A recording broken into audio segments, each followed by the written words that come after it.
سبحانك لا علم لنا إلا ما علمتنا إنك أنت العليم الحكيم ولا فهم لنا إلا ما فهمتنا إنك أنت الجواد الكريم. Donc nous avons terminé aujourd'hui Surat al-Tawbah, le repentir, pour commencer Surat Yunus. Et Surat al-Tawbah, ça retrace les événements de la bataille de Tebouk, notamment l'affaire des hypocrites qui ont manqué à la bataille. Et cette sourate parle de la colère d'Allah Tabaraka wa Ta'ala contre les hypocrites. Et que vraiment, que le jihad, ce n'est pas une option pour les musulmans, c'est une obligation. Et que même les musulmans qui ont manqué au jihad, Allah Ta'ala les a punis d'un châtiment très dur, d'une punition très dure. Il n'y a pas eu de punition pareille chez les Sahaba dans la vie du prophète sallallahu alayhi wa sallam. Alors, et je dirais qu'il n'y a pas une sourate dans le Coran qui est autant liée aux événements, qui fait autant référence à des choses vécues, à des choses qui se sont déroulées dans la vie des compagnons. Donc cette sourate-là, encore plus que toutes les autres, il faut lire l'histoire, il faut connaître l'histoire pour comprendre tous les versets qui sont dedans. Et cette histoire, elle est racontée par Ka'b ibn Malik, radiallahu anhu, qui est un des 3 musulmans qui ont manqué à la bataille.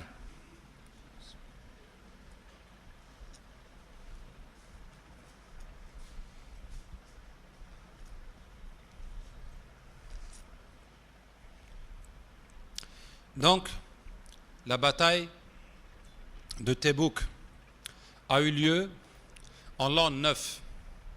L'an 9, après la prise de la Mecque, qui était l'an 10. Et c'était une bataille contre les Romains. Et pourquoi cette bataille contre les Romains? Parce qu'il y a déjà eu une première bataille contre les Romains, l'an 7. Et pourquoi la première bataille contre les Romains?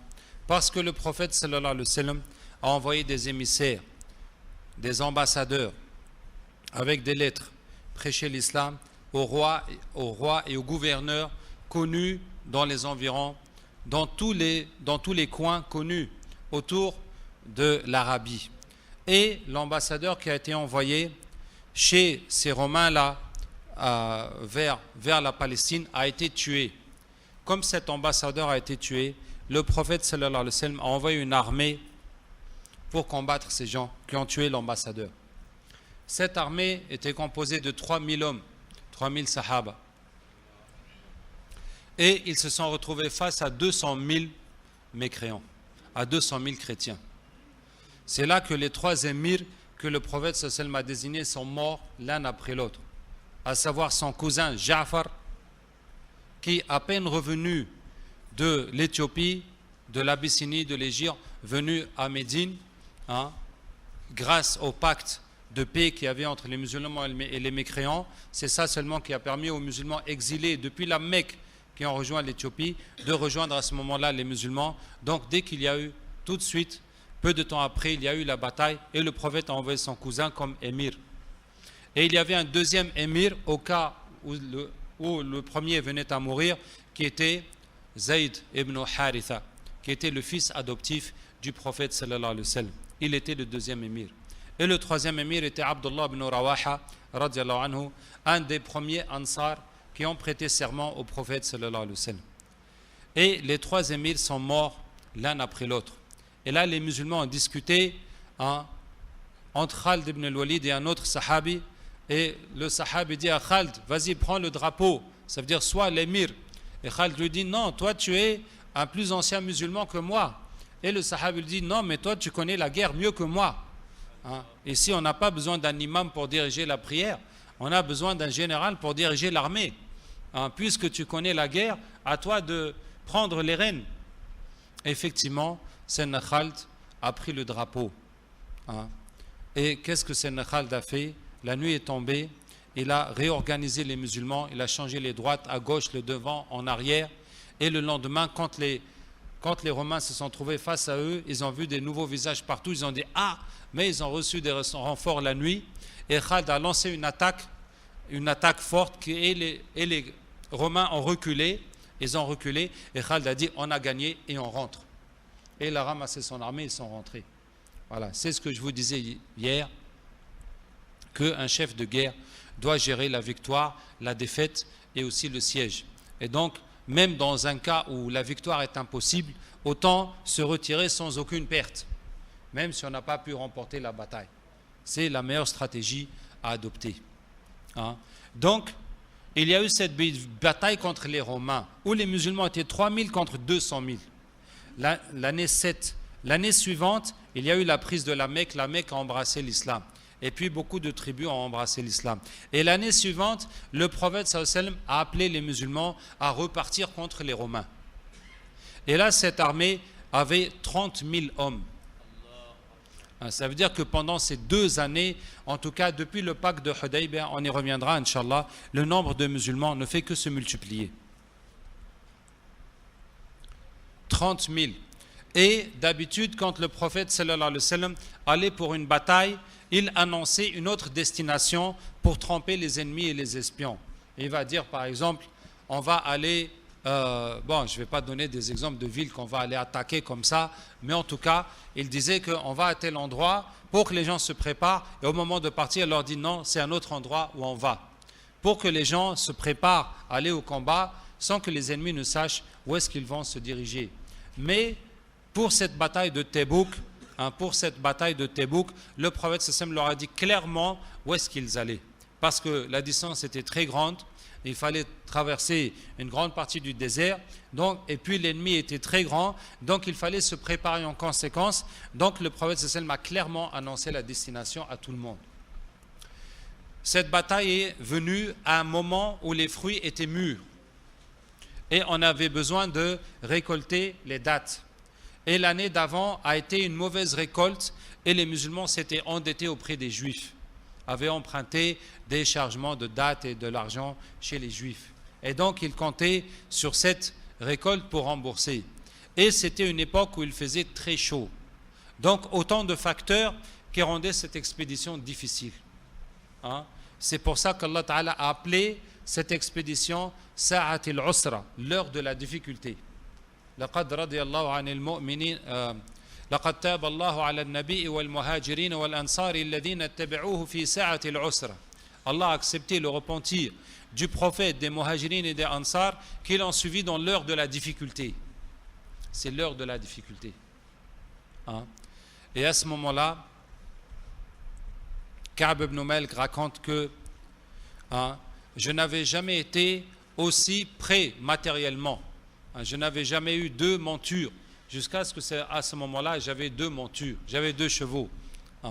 Et j'allais bien. Et j'allais au marché pour me préparer. Et puis je préparais rien. Et je me disais, bon, je peux me préparer. Et je suis resté comme ça jusqu'à ce que l'armée a pris le départ. Et je me suis dit, je vais aller les rejoindre vite. Mais après, je ne l'ai pas fait. Il dit, j'aurais dû le faire. Et je suis resté comme ça en train de douter, d'hésiter, jusqu'à ce qu'on m'a dit que ça y est, le prophète sallam rentre. Maintenant, qu'est-ce qui s'est passé dans cette bataille? Il s'est passé qu'il n'y a pas eu de guerre. Là où le prophète sallam est parti, les chrétiens ont accepté de payer la jizya. Ils ont accepté de faire la paix avec les musulmans, de payer la jizya et de ne pas combattre. Donc finalement, il n'y a pas eu de guerre. Ça a été juste l'épreuve d'y aller, de faire le pas d'y aller, de s'en remettre à Allah et de partir. Et pour la majorité de ces 30 000, c'était une occasion de vivre un voyage comme ça avec le prophète sallallahu alayhi wa sallam. Puisque la plupart des 30 000 maintenant étaient des nouveaux convertis. Donc c'était un apprentissage pour eux de vivre une sortie, une expédition, plusieurs mois avec le prophète sallallahu alayhi wa sallam. Et quand ils sont revenus, Ka'b ibn Malik dit, j'ai commencé à me demander comment je vais faire pour échapper à la colère du prophète sallallahu alayhi wa sallam. Et je demandais les avis à tous les gens de ma famille. Chacun me dit, présente-lui telle excuse, fais-lui ceci, fais-lui cela. Et j'ai commencé à préparer quel argument que je vais dire. Jusqu'à ce que le prophète sallallahu alayhi wa sallam est arrivé. Et quand le prophète sallam rentrait de voyage, il allait à la mosquée recevoir les gens avant de rentrer chez lui. Avant de voir ses femmes et sa famille, il allait d'abord accueillir les gens dans la mosquée. Et les hypocrites, il y avait plus de 80 hypocrites qui ne sont pas allés à la bataille, qui ne sont pas partis. Et il y avait 3 musulmans qui étaient des vrais sahaba qui ne sont pas partis à la bataille aussi et qui n'avaient pas d'excuses pour y aller. Et les hypocrites sont venus dire au prophète sallam, voilà, on a été coupés par nos femmes, par nos travails, par nos enfants, on n'a pas pu partir, on demande à Allah de nous pardonner. Et le prophète sallam dit, oui d'accord, qu'Allah vous pardonne, oui d'accord, qu'Allah vous pardonne. C'est ça qu'Allah tabaraka wa ta'ala dit, وَمِنْهُمُ الَّذِينَ يُؤْذُونَ النَّبِيَّ وَيَقُولُونَ هُوَ أُذْنٌ. Ensuite, les hypocrites, quand ils sortent, ils se moquent du prophète sallam. Ils disent, mais vraiment, il est naïf, il est bête. Tu lui racontes tout ce que tu veux, il va te croire. Tu peux lui dire n'importe quoi, il va te croire. Et ils se moquaient du prophète sallam, disant que huwa udhn, c'est une oreille. Ça veut dire qu'il écoute n'importe quoi. Il entend tout. Tu peux lui raconter tout ce que tu veux. Et Allah dit قُلْ أُذْنُ خَيْرٍ لَكُمْ يُؤْمِنُ بِاللَّهِ وَيُؤْمِنُ لِلْمُؤْمِنِينَ وَرَحْمَةٌ لِلَّذِينَ آمَنُوا مِنكُمْ. Et Allah dit c'est mieux pour vous qu'il soit une oreille. Il croit en Allah et il croit aux croyants. Quand les croyants lui disent quelque chose, il ne dit pas qu'est-ce que tu racontes là? Non, j'y crois pas. Non, tu lui racontes, il te croit. C'est mieux pour vous et c'est une miséricorde pour ceux d'entre vous qui ont cru. Et puis, Allah Ta'ala a fustigé les hypocrites qui se moquent. قُلْ أَبِاللَّهِ وَآيَاتِهِ وَرَسُولِهِ كُنْتُمْ تَسْتَهْزِئُونَ. Dit, est-ce que vous vous moquez d'Allah, de ses signes, de ses versets et de son messager? لَا تَعْتَذِرُوا قَدْ كَفَرْتُمْ بَعْدَ إِيمَانِكُمْ. Ne vous excusez pas, vous avez mécru après votre foi. Donc ils sont venus présenter leurs excuses. Et Ka'b ibn Malik est venu et il dit, quand je me suis trouvé devant le prophète sallallahu alayhi wa sallam, tout ce que j'essaie d'inventer, c'est parti. Et j'ai su que non, il fallait que je dise la vérité. Et je suis venu, j'ai dit à Rasulallah, vraiment, si j'étais devant n'importe qui, j'aurais pensé qu'en bluffant, je vais réussir à m'en sortir. Mais même si je te dis quelque chose pour que tu sois content, je sais qu'après Allah va te dire la vérité et tu vas te fâcher après moi. Il dit non, Wallah, j'avais aucune excuse de ne pas y aller. J'ai jamais été aussi riche, aussi près que cette fois-ci et je n'ai aucune excuse, je ne suis pas parti. Et le prophète sallam a dit Amma hadha faqad sadaq. Celui-là a dit la vérité. Le prophète sallam savait que tous les autres mentaient. Il dit celui-là a dit la vérité. Il lui dit lève-toi jusqu'à ce qu'Allah tranche dans ton cas. Jusqu'à ce qu'Allah tranche à ton sujet. Et quand il est sorti, des gens de sa famille, de sa tribu sont venus lui voir. Mais pourquoi tu as dit ça? Pourquoi tu t'es incriminé devant le prophète? Il aurait suffi qu'il fasse des doigts pour qu'Allah te pardonne et ça suffit pour ton péché. Et ils m'ont tellement monté la tête que j'ai voulu revenir chez le prophète sallam et me démentir. Encore me contredire. Et j'ai demandé, mais est-ce qu'il y a d'autres qui leur est arrivé la même chose? Et ils ont dit oui. Il y a Hilal ibn Umayya et Murarat ibn Rabi'. Ces deux autres sahabis qui ont dit comme toi, et le prophète sallam leur a dit la même chose qu'à toi. Il dit alors j'ai vu deux bons sahaba qui étaient de Badr, et qui étaient des bons sahaba, et que j'ai accepté d'être avec eux, que j'avais un bon exemple en eux, et donc je m'en suis tenu là-dessus. Et on est rentré. Et on est rentré chez nous, et puis le prophète sallam m'a annoncé que les trois là, il était interdit aux musulmans de leur parler, que personne n'avait le droit de leur parler. Et on est resté comme ça. Il dit les deux autres, ils étaient vieux, ils étaient faibles, ils sont restés dans leur maison, ils pleuraient seulement. Mais moi j'étais plus jeune et j'allais au marché, je tournais dans le marché, je disais salam alaikum aux gens, personne ne me parle, personne ne me répond. J'allais prier dans la mosquée, personne ne me répond. Et je salue le prophète sallam, il ne me parle pas. Et jusqu'à ce que je regarde ses lèvres j'essaie de voir s'il a bougé les lèvres pour me rendre mon salut ou pas. Il dit après, quand on fait une nafila, j'essaie de prier près de lui, et pendant que je prie, il me regarde. Et quand je le regarde, il ne me regarde plus, il regarde devant lui. Et je suis resté comme ça combien de jours? Jusqu'à ce que j'en pouvais plus. Jusqu'à ce que j'en pouvais plus d'être mis à l'écart des musulmans. Et je suis allé voir mon cousin, qui était l'homme que j'aime le plus. Et je suis rentré chez lui, je lui dis, dis-moi, au nom d'Allah, est-ce que tu sais que j'aime Allah et son prophète, que je ne suis pas un hypocrite? Alors il ne lui a rien répondu. Il dit, je te demande au nom d'Allah, dis-moi, sais-tu que j'aime Allah et son prophète? Il ne lui a rien répondu. Il lui a encore demandé une troisième fois, et il a dit, Allah wa rasuluhu a'lam. Allah et son messager savent. Il dit, quand il m'a dit ça, j'ai pleuré, et je suis parti. Et après 40 jours comme ça d'embargo sur les trois, que personne ne leur parle, le prophète sallallahu m'a ordonné que de s'écarter de leurs femmes. Et quelqu'un est venu lui dire que le prophète t'ordonne de t'écarter de ta femme. Il dit, mais je dois la divorcer ou quoi? Il dit, non, juste ne la touche plus. Alors Ka'b ibn Malik dit à sa femme, va dans ta famille.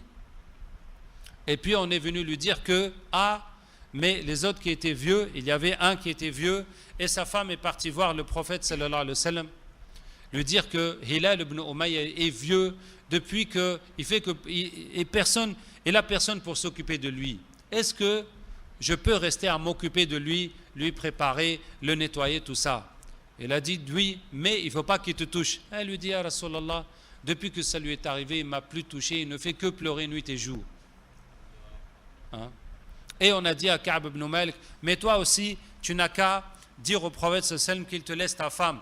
Il dit, ça ne va pas, non. Moi, je suis jeune comme ça, je vais lui dire que je garde ma femme, mais qu'est-ce que le prophète sallallahu alayhi wa sallam va penser de moi? Donc, ils sont restés comme ça, jusqu'au bout de 50 jours. Allah Ta'ala a annoncé au prophète sallallahu alayhi wa sallam qu'il a accepté le repentir des trois. Et le prophète sallallahu alayhi wa sallam a envoyé des émissaires aux trois, leur annoncer qu'Allah a accepté le repentir, qu'ils étaient pardonnés. Et à ce moment-là, il est venu chez le prophète sallallahu alayhi wa sallam et lui dire, mais ya Rasulallah, ça vient de toi ou ça vient d'Allah? Il dit non, ça vient d'Allah. Et il lui a lu le verset où Allah a accepté le repentir. Pour ça aussi, ça s'appelle la sourate le repentir. Le repentir d'Allah sur les trois et sur tous, le prophète, les muhajirines et les ansar qui l'ont suivi.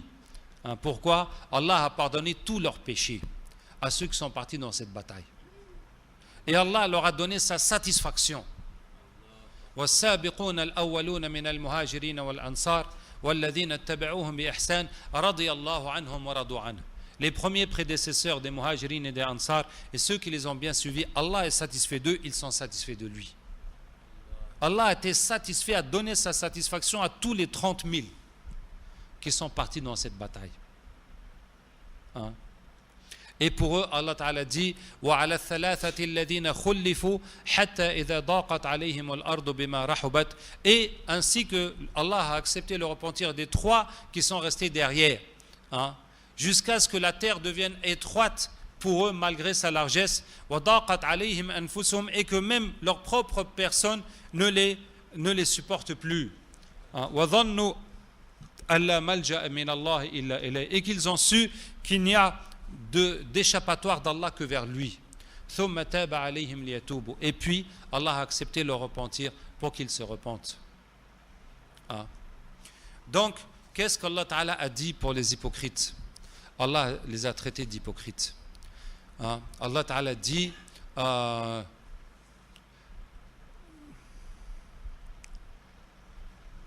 ليس على الضعفاء ولا على المرضى ولا على الذين لا يجدون ما ينفقون حرج إذا نصحوا لله ورسوله.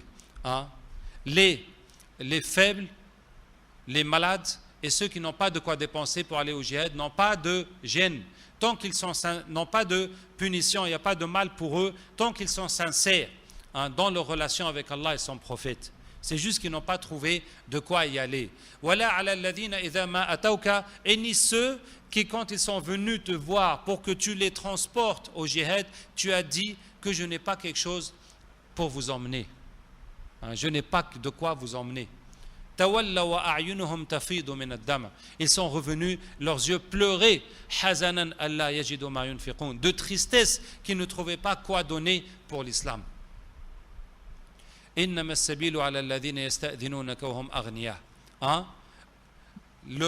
punition est sur ceux qui te demandent l'autorisation de rester alors qu'ils sont riches. Ils ont accepté d'être avec ceux qui restent derrière. Et Allah a tamponné leur cœur pour qu'ils ne comprennent pas. Allah a tamponné leur cœur que c'est des hypocrites. Ils s'excusent auprès de vous quand vous revenez vers eux. Dis, ne vous excusez pas. Allah nous a informé ce qu'il y a dans vos cœurs. سيحلفون بالله لكم لتعرضوا عنهم فأعرضوا عنهم إنهم رجس ومأواهم جهنم. Ils vont jurer au nom d'Allah pour que tu les laisses. Laissez-les donc. Ils sont une impureté et leur demeure est l'enfer. يحلفون لكم لترضوا عنهم فإن ترضوا عنهم فإن الله لا يرضى عن القوم الفاسقين. Ils vous jurent pour que vous soyez contents d'eux. Mais si vous êtes contents d'eux, Allah n'est pas content des gens pervers.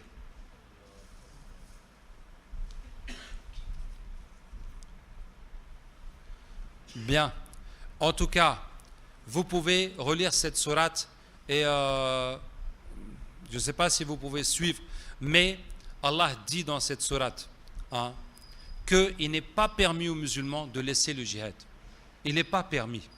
Allah Ta'ala dit قُلْ إِنْ كَانَ آبَاؤُكُمْ dit si vos pères, vos fils, وَأَبْنَاؤُكُمْ وَإِخْوَانُكُمْ vos frères, vos femmes, vos tribus, de l'argent que vous avez gagné, du commerce que vous craignez de perdre, des maisons que vous aimez, sont plus aimés pour vous que Allah, son messager et un jihad dans sa voie. Alors attendez jusqu'à ce qu'arrive la décision d'Allah et Allah ne guide pas les pervers.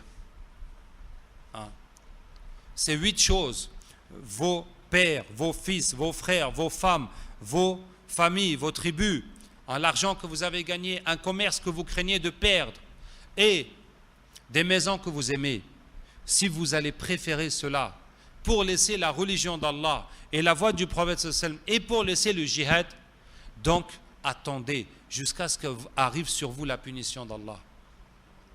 Et Allah ne guide pas les pervers.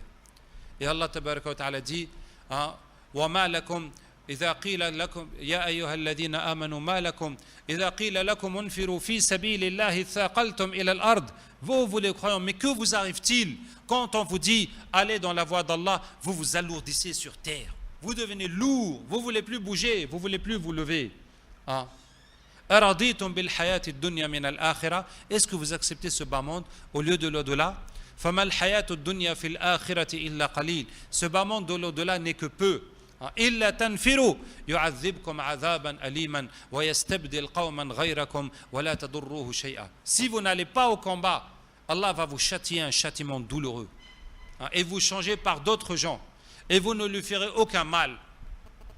Si vous ne voulez pas combattre dans la voie d'Allah, Allah va vous châtier et Allah va ramener d'autres peuples, d'autres gens qui vont combattre dans la voie d'Allah. Et ensuite Allah Ta'ala dit illa tansuruhu faqad nasarahu Allah. Si vous ne le soutenez pas, Allah l'a soutenu. Quand ils étaient deux dans la grotte et qu'Allah Ta'ala l'a aidé avec les anges. Ensuite Allah Ta'ala dit infiru khifafan wa thiqalan wa jahidu bi amwalikum wa anfusikum fi sabilillah. Combattez, allez au combat, lourd ou léger. Léger ou lourd, ça veut dire avec ou sans moyens. Que vous ayez de quoi combattre, de quoi affronter l'ennemi ou que vous n'ayez pas. Il faut partir. Et combattez avec vos personnes et vos biens dans la voie d'Allah. Et ensuite, Allah tabaraka wa ta'ala dit Inna Allah ashtara min al-mu'minina anfusahum wa amwalahum bi anna lahum al-jannah. Allah a acheté des croyants, leurs personnes et leurs biens contre le paradis. بأن لهم الجنة يقاتلون في سبيل الله فيقتلون ويقتلون. Ils combattent dans la voie d'Allah, ils tuent et ils sont tués. C'est une promesse véridique pour lui dans la Torah, l'Évangile et le Coran. Réjouissez-vous donc de la vente que vous avez vendue. Regardez, Inna Allah ashtara. Allah a acheté des croyants leurs biens et leur personne. Leur personne et leurs biens. Donc Allah ne nous demande pas notre avis. Est-ce que nous voulons vendre notre personne et notre bien à Allah pour avoir le paradis? Allah ne nous demande pas notre avis. Vous voulez pas. Bon, ceux qui veulent venir ici, les autres, vous avez qu'à rester là-bas. Non, il n'y a pas d'option. C'est fait. Allah a acheté des croyants leur personne et leurs biens. Est-ce que vous voyez? Bon, en vérité, c'est vraiment ça le thème de la sourate. Qu'il n'y a pas d'excuses et il n'y a pas de dérogation au jihad. Bon, bien entendu, les malades, les faibles, etc. Sinon, c'est pour tout le monde. Et voilà la récompense qu'Allah a donnée à ceux qui sont partis, malgré la difficulté. Ils n'ont pas eu de guerre et ils ont eu un butin et Allah leur a donné sa satisfaction. Et les croyants qui sont restés, Allah il leur a fait un embargo jusqu'à ce que tout le monde se demande, est-ce que c'est des musulmans ou des hypocrites? Voilà. Est-ce que vous êtes avec nous ou vous n'êtes pas avec nous? Vous êtes avec nous ou vous n'êtes pas avec nous? Bien.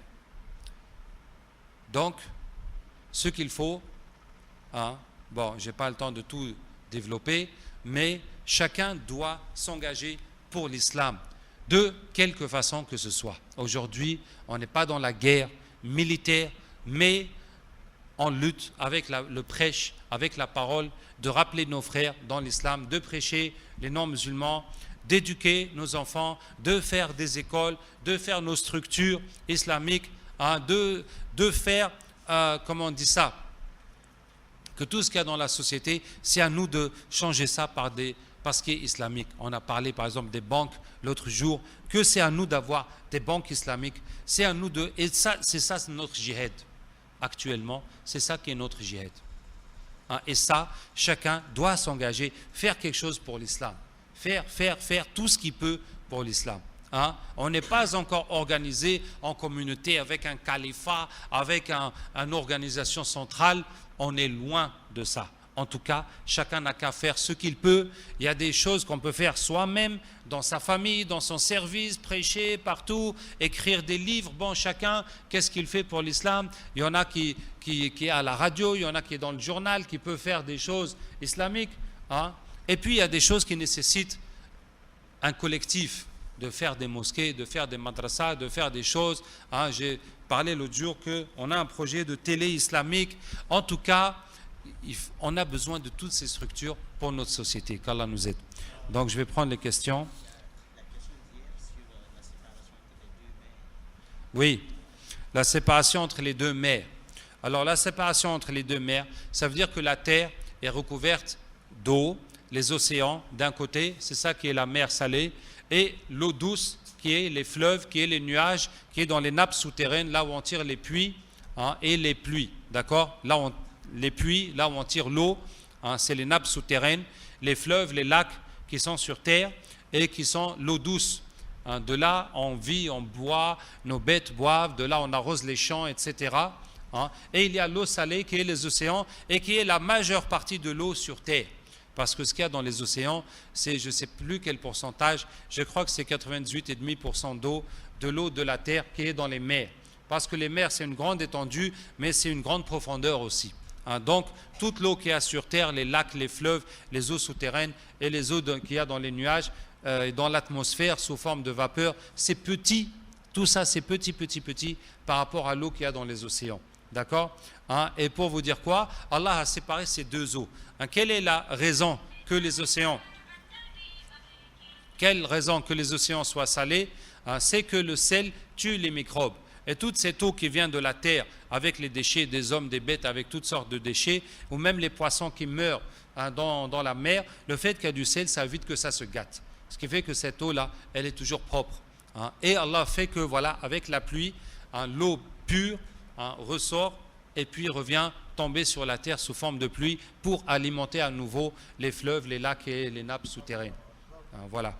Donc c'est ça qui est la séparation des deux eaux. Et maintenant l'histoire de Cousteau, que le commandant Cousteau, avec ce verset, on lui a dit qu'il y a des sources d'eau douce dans la mer et on lui a donné des coordonnées très précises et il est parti trouver l'eau douce et que grâce à ça, il est devenu musulman. En vérité, cette histoire-là, on a entendu des confirmations et des affirmations. Il y en a qui disent que c'est vrai, il y en a qui disent que c'est pas vrai et j'ai jamais eu quelque chose pour pouvoir trancher cette histoire.